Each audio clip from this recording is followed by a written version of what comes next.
William, o que acontece assim com muitos crentes?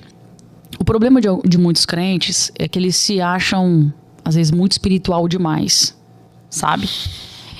E o grande problema do crente é assim, ele tá numa igreja, não tá feliz com a igreja, mas ele fica lá, falando mal de como os obreiros servem, falando mal da palavra, falando mal de tudo, do obreiro do estacionamento, sabe?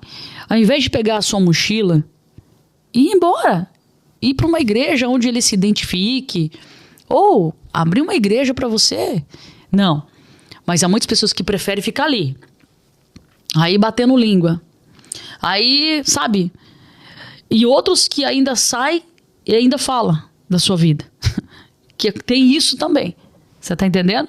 Então, infelizmente, o povo de Deus é o único exército que se mata entre si. Entende? Eu sempre falo isso. Filho, você não tá feliz, né? Então pega e vai para um outro lugar. Mas não, tem muita gente, William. Meu Deus, você quer me ver doido? Às vezes agora eu não faço mais isso. Antigamente eu atendia até pessoas de outras igrejas e tal. Eu não faço mais isso. Porque a pessoa saía de lá, vinha até o seu gabinete, fala mal da sua igreja e do seu pastor. Mas permanecia lá. E eu sempre vou na raiz. Tá, então se ele é isso, se a situação é essa, o que é que você tá fazendo lá? Ei, eu não tô falando pra você vir pra cá. A minha pergunta é, o que é que você tá fazendo lá? Não, é porque no fundo eu gosto do pastor e não sei o quê, não sei o quê, não sei o que. Então gosta? Então pra que falar, né, mal? Entende? Então as pessoas, elas só têm que parar de ficar nessa cadeira de julgamento, sair dessa cadeira, sabe? Sai dessa cadeira.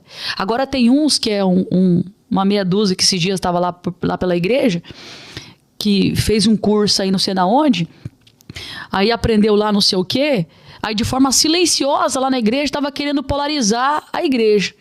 Graças a Deus, Deus permitiu que a gente ficou sabendo, por milagre de Deus, graças a Deus, porque é um outro grupo de pessoas também, sabe, William?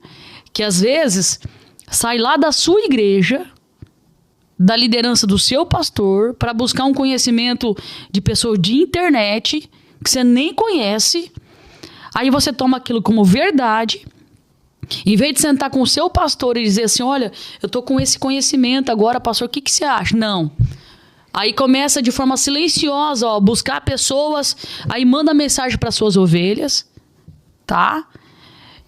Aí marca reunião na casa, marca grupinho, marca não sei o quê, faz grupo de WhatsApp, tudo nas suas costas. E quando você fica sabendo, tá daquele jeito, desse tamanho, que daí vai sobrar para quem daí resolver? Pro pastor, entende? Então tem esses grupos assim que é bem perigoso. E aonde acontece o quê? As divisões dentro da igreja, onde a conversa acontece aqueles problemas de, igual eu te falei, de um falar do outro, aquela coisa toda. E acontece essas coisas que a gente vê por aí.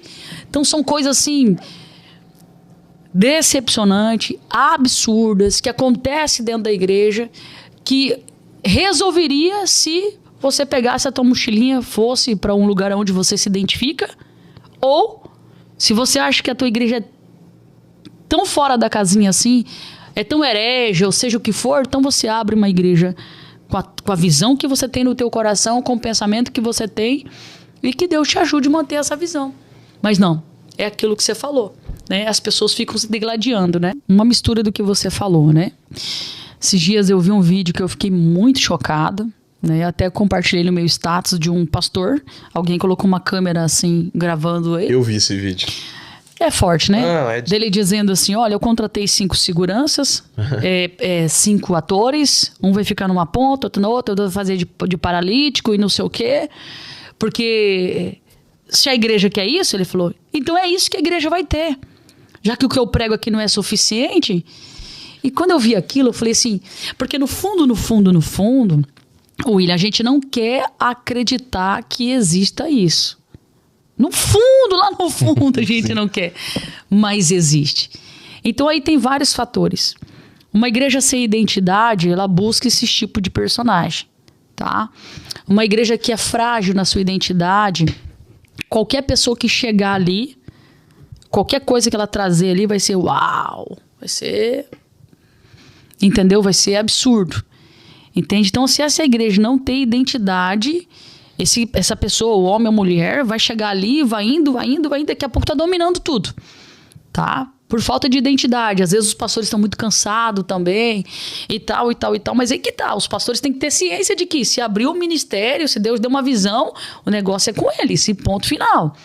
Entende? Não que você não tenha que convidar alguém, a questão não é essa. A questão que você está dizendo aqui é justamente os falsos mestres, os falsos profetas, eles sempre vão conseguir se infiltrar, estabelecer alguma coisa lá numa igreja frágil, numa igreja sem identidade, tá? Por isso a importância, sabe, William, dessa igreja ser uma igreja bíblica ou teológica. Você tá entendendo? Porque quando chegar esses aventureiros, talvez não vai ser detectado na hora, mas em algum momento vai ser detectado, tá? E eu pregava na igreja domingo sobre o chamado de Deus, que nós somos chamados antes mesmo de nós nascermos. E eu dizia que o nosso chamado, ele foi planejado por Deus antes de nós existirmos. E eu dizia que Deus não é um Deus de momento, William. Deus não é um Deus de improvisar as coisas, sabe? As pessoas é muito assim, ai, agora é o momento, agora esse aqui tá dando dinheiro, agora esse aqui tá não sei o quê, e entra nessa loucura aí e se lasca, entende? E eu falava justamente sobre a chamada de Jeremias, que quando Deus chama ele pro profético, porque a vida dele estava sendo preparada para outro ministério, era outra coisa. Deus, ele pega e chama ele pro profético, Deus traz ao conhecimento dele sobre o planejamento dele. Olha, os seus pais teve esse planejamento, mas o meu planejamento para você, quando você ainda estava sendo formado no ventre da sua mãe, era isso. Entende? Então Deus já planejou para você o que ele tem na sua vida e para mim também. Então, se a gente tem ciência disso, poxa, a gente tem que focar naquilo que Deus tem para as nossas vidas. E essas pessoas só conseguem encontrar repouso em lugares frágeis. E eles dominam, William. Eles dominam. Até que não se levante um profeta lá dentro, entendeu? Até que um profeta corajoso não se levanta lá dentro. Esse senhor, ele era de uma igreja, determinada igreja. Ele era de uma cidade do interior. E ele veio aqui para conhecer aqui a cidade e tal. E uma amiga nossa ligou para Márcia e pediu pra gente receber ele aqui em Foz. E falou assim, olha, se você puder orar com ele, ora com ele, porque Deus usa muito ele no profundo. Aí tá. Quando a Márcia pegou ele no aeroporto, ele já do aeroporto, ele já compartilhou algumas coisas com ela em relação à cidade. E ele veio compartilhando muitas coisas e tudo fazia muito sentido. Você tinha que conhecer bem a cidade para poder entender, sabe? Só que, William, quando ele estava assim falando aquilo que era de Deus, aquela como se fosse uma profecia, ele tinha como se fosse um pigarro. E aquilo foi me incomodando, sabe? Aquilo foi me chamando a atenção. Só que aí tá. Nem sempre Deus vai revelar assim pro profeta na hora. Eu posso olhar para uma pessoa e falar assim, tem alguma coisa ali que não tá batendo. E pode até demorar, sabe? Mas Deus vai trazer a luz. E eu olhava para aquele rapaz, aquele senhor e tal. Em resumo, hoje, esse homem está na outra religião. E da onde que veio aquele...